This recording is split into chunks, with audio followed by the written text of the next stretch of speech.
और जय हिंद साथियों, आप सभी को मेरा प्यार भरा नमस्कार। मैं मुकेश यादव, मैं टारगेट से। और आज हम लोग पढ़ेंगे कक्षा 10 की मैथ एक्सरसाइज 10.2 का क्वेश्चन नंबर 13। साथ ही साथ इस एक्सरसाइज का लास्ट क्वेश्चन, साथ ही साथ हम बोल सकते हैं इस चैप्टर का भी लास्ट क्वेश्चन। इसी क्वेश्चन के साथ ये एक्सरसाइज भी समाप्त हो जाएगी और ये चैप्टर भी समाप्त हो जाएगा। उसके बाद हम लोग पढ़ेंगे रचनाएं। ठीक, तो समझिएगा ध्यानपूर्वक बच्चे। एक बार क्वेश्चन नंबर 10 के स्टेटमेंट को रीड करते हैं। सबसे बड़ी बात यहाँ पर है कि हमको फिगर कैसे बनाना है, क्योंकि यहाँ पर हमको फिगर नहीं दिया गया है। तो सबसे जो मेन बात है वो है ग्राफ बनाना, इसका फिगर बनाना, इसका चित्र बनाना। बाकी क्वेश्चन को हम सॉल्व कर देंगे, कोई दिक्कत नहीं। तो हमने आपको बताया है फिगर बनाना कोई कठिन कार्य नहीं है। क्वेश्चन को थोड़ा थोड़ा पढ़िए, जितना कह रहा है उतना करते जाइए, ऑटोमेटिक आकृति बनती चली जाएगी। करार सिद्ध कीजिए कि वृत्त के परिगत बनी चतुर्भुज की आमने सामने की भुजाएं। ये बच्चे कह रहा है वृत्त के परिगत। तो सबसे पहले हम परिगत मतलब किनारे किनारे, तो सबसे पहले हमने एक वृत्त बनाया। इस वृत्त के किनारे किनारे हमने एक चतुर्भुज बना दिया। ये रफ आकृति हम आपको समझाने के लिए इसे जल्दी बना दे रहे हैं। यहाँ समझिएगा, हमने एक चतुर्भुज बनाया। चलिए अब इतना बना दिया, आगे बढ़ जाते हैं। इसका नाम वगैरह देना हो तो नाम दे दीजिए ABCD। ये बच्चे नाम देने में कोई बाउंडेशन नहीं होता है, आपकी इच्छा एज यू लाइक, जैसी आपकी इच्छा हो आप ABCD PQRS XYWZ कुछ भी कर सकते हैं। तो ठीक, बाकी आप यहाँ से करेंगे, यहाँ से प्रारंभ करें, आपका मन हो तो यहाँ से प्रारंभ कर दीजिए, आपका मन हो यहाँ से प्रारंभ कर दीजिए, आपका मन हो यहाँ से प्रारंभ कर दीजिए, कहीं से भी प्रारंभ कर दीजिए, कोई बाउंडेशन नहीं है। तो चलिए सबसे पहले हमने वृत्त के परिगत एक चतुर्भुज बनाया और उसका नाम दे दिया ABCD। अब आगे बढ़ जाते हैं। करार सिद्ध कीजिए कि वृत्त की परिगत बनी चतुर्भुज की आमने सामने की भुजाएं केंद्र पर संपूरक कोण अंतरित करती हैं। आमने सामने की भुजाएं केंद्र पर कोण बना रही हैं। तो अब आमने सामने की भुजाएं केंद्र पर कोण बना रही हैं, तो केंद्र ये रहा। अब तो कुड़वा तो बनता ही ना आएगा। कुड़वा बने कब? कुड़वा तब बने जब एक हम यहाँ से ज्वाइन करावा, तब एक कोण नहीं बना का केंद्र पर। अब एक ज्वाइन करावा कि कोण बन गया, लेकिन केवल एक भुजा से बना। बता था आमने सामने की भुजाएं, दोनों भुजाएं कोण बना रही हैं, तो केवल यह बना है। अब अगर हम यहाँ से मैच कराएंगे, ई वाली तो बना ली है, लेकिन ई करे सामने ना आएगा, भाई करे सामने। तो यहाँ समझिए, फिर इसके सामने बनाने के लिए हमको इसको ज्वाइन कराना पड़ा। ये देखिए, इसके सामने ये हो गया, इसके सामने ये हो गया।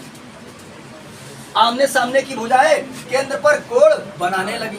इतनी बात कंफर्म सबको? तो देखो, हमने सबसे पहले वृत्त के परिगत एक चतुर्भुज बनाया। अब करा लव कुश कुमार केंद्र पर कोण बन रहा है। तो केंद्र पर कोण बनेगा कब? जब हमको इसको यहाँ से ज्वाइन कराएंगे। अब आमने सामने, अगर मैं केंद्र को D से ज्वाइन करा देता हूँ, केंद्र को C से ज्वाइन करा देता हूँ, तो केवल यहाँ कोण बन रहा है, आमने सामने कह रहा है। इसका मतलब है कि O को A से भी ज्वाइन करा दिया, O को B से ज्वाइन कर दिया। अब ये देखो, ये भी भुजा कोण बना रही है, ये भी भुजा कोण बना रही है, ये भी भुजा कोण बना रही है, भुजा कोण बना रही है। आमने सामने की भुजाएं केंद्र पर कोण बनाने लगी। ठीक, अब कह रहा, उसके बाद कह रहा है कि समझिएगा ध्यान से, भुजाएं केंद्र पर संपूरक कोण अंतरित करती है। यानी कि हेकर कोणवा और हेकर कोणवा मिलाए के संपूरक दो संपूरक कोणों का योग 180 अंश। यानी एकर जोड़ी तक 180 आवड़ी, या एकर जोड़ी तक 180 आवड़ी। कोनो भी हमके खेले के दिखाओ बा, जो ना कि एकरो लगे दिखाई, एकरो लगे दिखाई नहीं, चाहे एकर और एकर लगे दिखा जाइए, चाहे एकर और एकर लगे दिखा जाइए, संपूरक आ जाए बस। ठीक, तो समझिएगा बच्चे ध्यानपूर्वक। हमने वही लिखा कि दिया है वृत्त के परिगत एक चतुर्भुज ABCD बना है। एक क्वेश्चन में कहा गया था, हमने लिख दिया। और हमको सिद्ध करना है, वो देखो, वो शब्द के रूप में कहा था, हमने इक्वेशन का रूप दे दिया। वो कह रहा था आमने सामने की भुजाएं केंद्र पर संपूरक कोण अंतरित करती हैं। तो आमने एक मान ला, एक मान ला सामने, आमने सामने। आओ मैं सामने, ये इसको जानते क्या कहते हैं? ये जैसे कहा थी भूसा उषा, कहा थी ना खान पान, इसे क्या कहते हैं? कौन सा वर्ड है? हाँ, कहीं कहीं निरर्थक होता है, कहीं कहीं अर्थ भी हो जाता है। जैसे कि कुछ में अर्थ आता है, जैसे रहन सहन, खाना पीना, वैसे हो गया आमने सामने। ठीक, तो यहाँ समझिएगा आमने सामने की भुजाएं जो कर रही तो बच्चे देखो ये वाला कोण बनाता हूँ, इसका नाम दे दिए, इसका मुन्ना नाम है यहाँ पर ओ, ये हो जाएगा COD और एक का नाम हो जाएगा AOB। वही हम लिखा कि AOB प्लस COD बराबर कितना 180। तो समझो बच्चे ध्यान से। अभी तक तो ये आकृति तो चलिए ठीक है, आप कह सकते हैं कि सर प्रश्नों के अनुसार हमने इतनी आकृति तो बना दिया, अब ये कहाँ से टपक पड़ा। ठीक, तो चलिए समझिएगा इसको हम अपनी आवश्यकता के लिए बनाए। अब थोड़ा सा आपको प्रेजेंट ऑफ माइंड तो लगाने पड़ेगा। ठीक भाई, थोड़ा पढ़ रहे हैं तो थोड़ा सा कुछ तो सोचने पड़ेगा। अब पूरा तो वो थोड़ी नहीं देगा, कुछ तो आपको दिमाग लगाना ही पड़ेगा। तो हमने कहा कि हम क्या अपने आवश्यकता के लिए ओ को क्यू, यहाँ पर एक पॉइंट ये टेंजेंट सॉरी स्पर्श बिंदु नहीं टेंजेंट पॉइंट, हमने कहा किया इसको जो कि ज्वाइन करा दिया ओ से, और यहाँ P एक पॉइंट मान लिया, इसको ज्वाइन करा दिया। तो चलिए समझिएगा, हमें कुल मिलाकर काम फोकस्ड करना है कि इसका कोड और इसके कोड का योग कितना होना चाहिए 180 होना चाहिए। तो मुन्ना समझिएगा हम सबको मान लेते हैं माना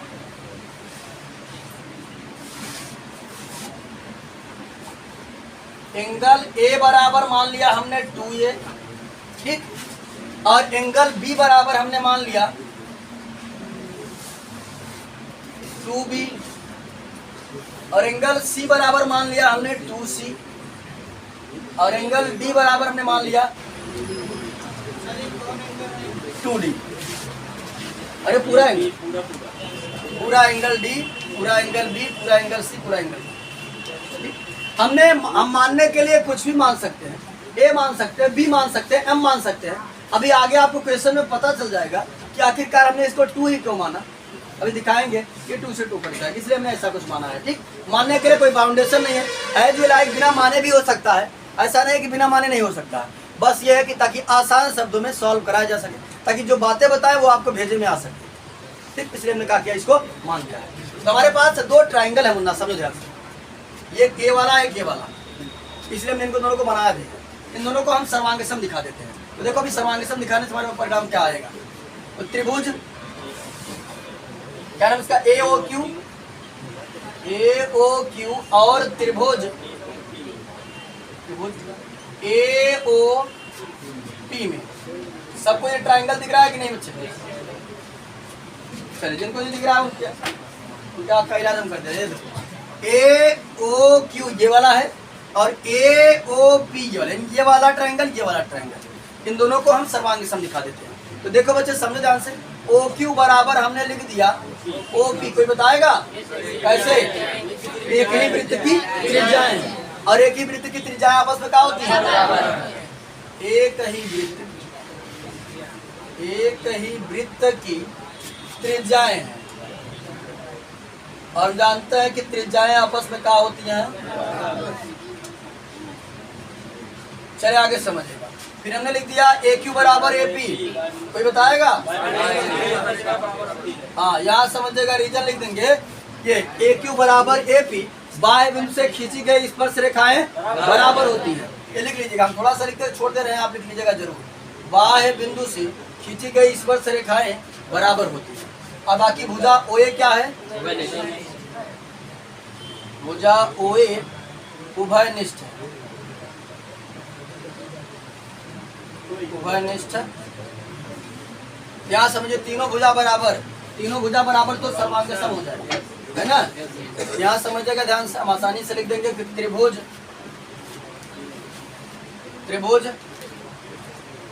AOQ सर्वांग सम त्रिभुज AOP के कौने से? Triple S। ये बच्चे समझिएगा ध्यान से, अब अगर कोई त्रिभुज सर्वांग सम हो जाता है, उसकी संगत भुजाएं और संगत कोण आपस में क्या होता है? इसका मतलब है ये वाला कोण और ये वाला कोण आपस में क्या होगा? बराबर होगा, है ना। तो समझिएगा ध्यान से, इसका नाम है OAP, इसका नाम है OAQ। ठीक, तो समझिएगा ध्यान से, एंगल OAQ बराबर एंगल OAP। साथ ही साथ यदि हम बात करें, ये दोनों बराबर में बट रहे हैं। कोई चीज बराबर में तब बढ़ती है जब, हाँ सब जब कोई चीज आधे आधे में बटेगी, पूरे का आधा पाती है, तभी वो बराबर बराबर में बटती है। और इस बात का जिक्र हमने कई बार क्लासों में किया होगा। जैसे हम कहते हैं कि 12 को 2 बराबर भागों में बांटो, 6 और ये 6 पूरा 12 का क्या है। तो कोई चीज बराबर बराबर में तब बढ़ती है, 2 बराबर भागों में तब बढ़ती है, 2 बराबर भागों में, 2 बराबर भागों में तब बढ़ती है जब वो पूरे का क्या पाती है। ये दोनों अगर बात करें हम बराबर बराबर हैं, यानी ये चीज पूरे का बराबर बराबर रहा, तो कब आएंगे ये दोनों 1/2 पूरे का आधा। अब पूरा क्या था a, और a को हमने क्या माना है 2a। इस पूरे का क्या पाएंगे ये लोग, आधा पाएंगे। बात को समझ नहीं। ये देखो ये चीज और ये चीज बराबर बढ़ रहा है, तो तभी बराबर बटेगा 2 बराबर भागों में जब ये लोग पूरे का क्या पाएंगे। पूरा माने कितना थे हम 2a, तो 1 आधा आधा का लिखे के लिए ना 1/2 लिखे। चलो अच्छा एक बात आई गई तो पूछ ही लेते हैं, केवल हैंड्स ओवर करिएगा, ठीक। बाकी बताइए 1/, अच्छा फिर बताएं का, अच्छा चेंज कर देते हैं। चलो 3/2 का आधा बताओ। हाँ 3/4 का होगा। किसी का आधा निकालने के लिए हम लोग उसको 1/2 से गुणा कर देते हैं, तो 3 के 3 और 2 दूना 4। जैसे लोग पहले के जो बुजुर्ग थे वो जानते क्या पूछते थे, ऐसे पूछते थे, कहे मुन्ना 1/4 का आधा बताओ, तो लप से बच्चे कहते थे 1/2।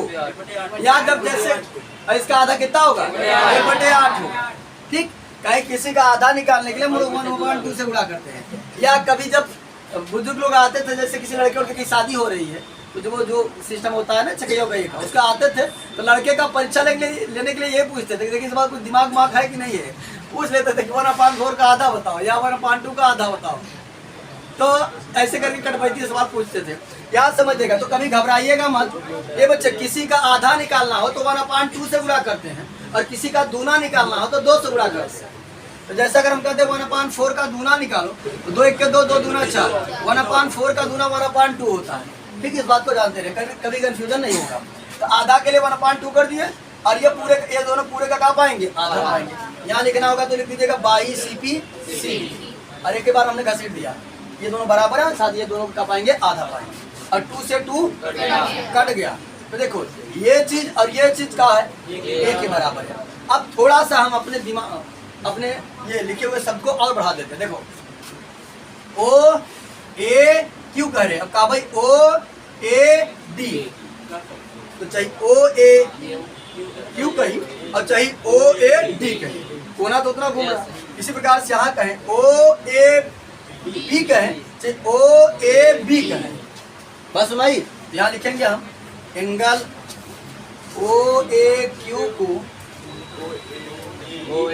एंगल O A D तथा एंगल O A P को एंगल O A B लिखा जा सकता।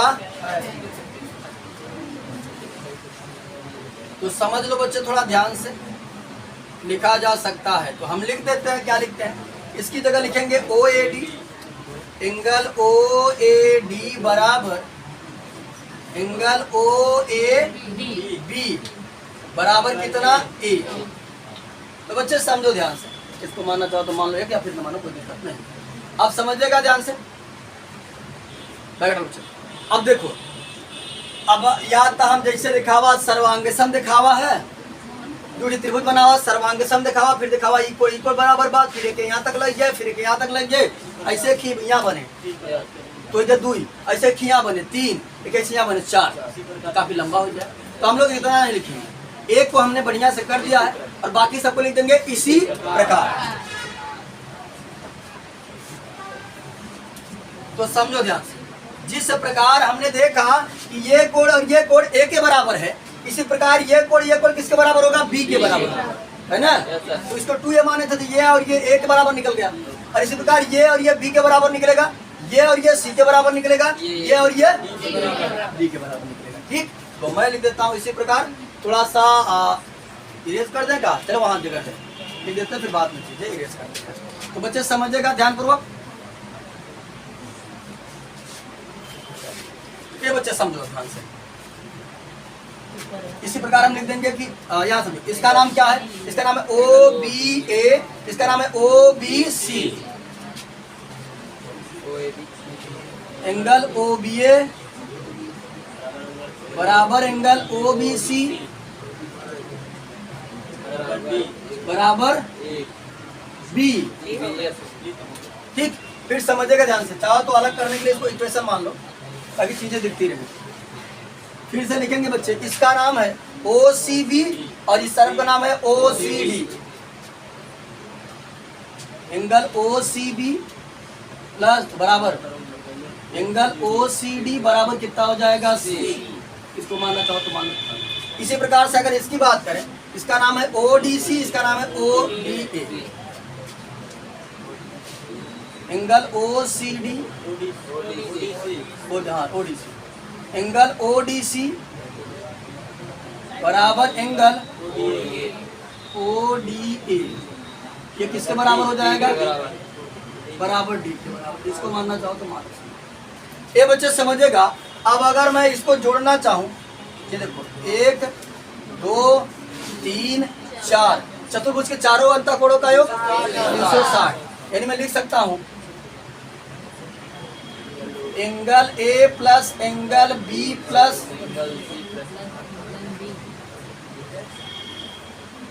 C प्लस एंगल D बराबर कितना 360 चतुर्भुज के चारों अंतःकोणों के योग से। उसके बाद समझो, A का मान दिया है 2A, B का मान 2B और C का मान 2C और D का मान 2D बराबर 360। यहाँ 2 से कॉमन कर लेंगे, 2 हो जाएगा A plus B plus C plus D बराबर 360। काट दिया 2 1 के 2 180। यानी A plus B plus C plus D बराबर 180। इसको आगे काम पड़ने वाला है, इसको मानते हैं इक्वेशन फर्स्ट। थोड़ा समय के लिए हम हट जाते हैं, आप इसको नोट कर सकते हैं, फिर आगे की कहानी हम बताते हैं। अब बच्चा आगे समझते हैं। देखिए, अब हमारा कुल मिलाकर मेन काम करना था AOB और COD पर।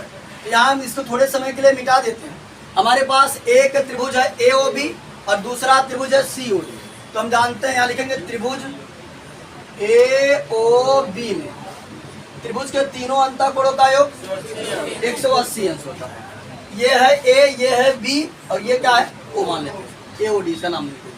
क्या समझेगा। इसकी बात करें अगर हम, तो इसका ये था स्मॉल a था और ये स्मॉल b था। Small a plus small b plus इसका नहीं पता, इसका नाम देते हैं AOB। एंगल AOB बराबर 100। ये प्लस है, उधर पक्षांतर करेंगे तो माइनस। एंगल AOB बराबर 180 माइनस A प्लस B। ठीक, इसको मानना चाहो तो मान लो समीकरण 6। समीकरण से घबरा मत कि अगर बस ये चीजें अलग दिखती रहे बस। उसके बाद बच्चे हमारे पास एक त्रिभुज है COD, त्रिभुज COD में। तो समझो बच्चे ध्यान से, COD में अगर हम बात करें तो ये हमारा है C और ये है D और इसका नाम है COD।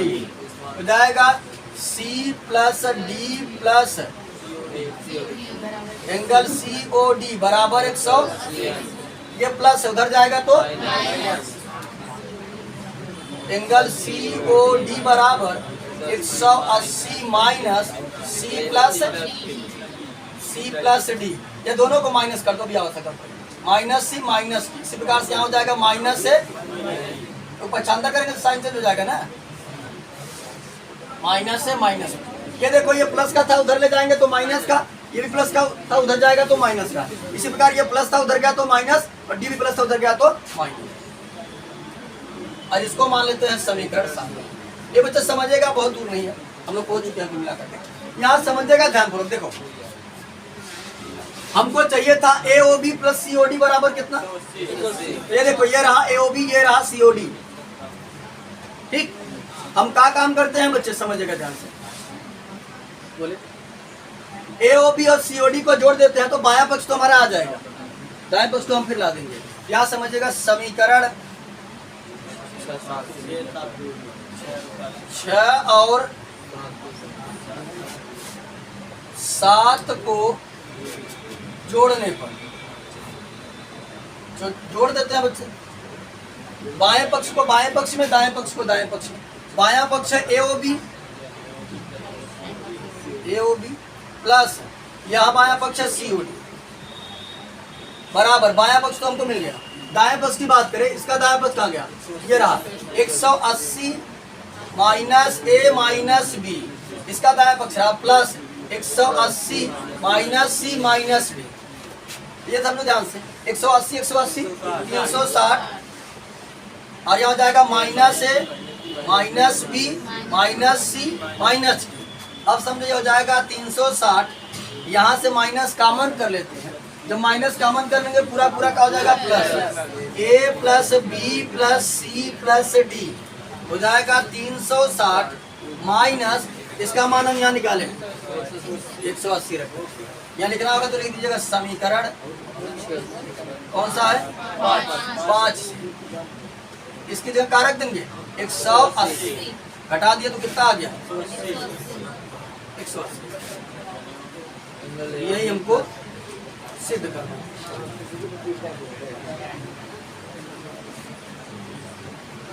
ये हमने सिद्ध कर दिया, ठीक। हाँ बोले।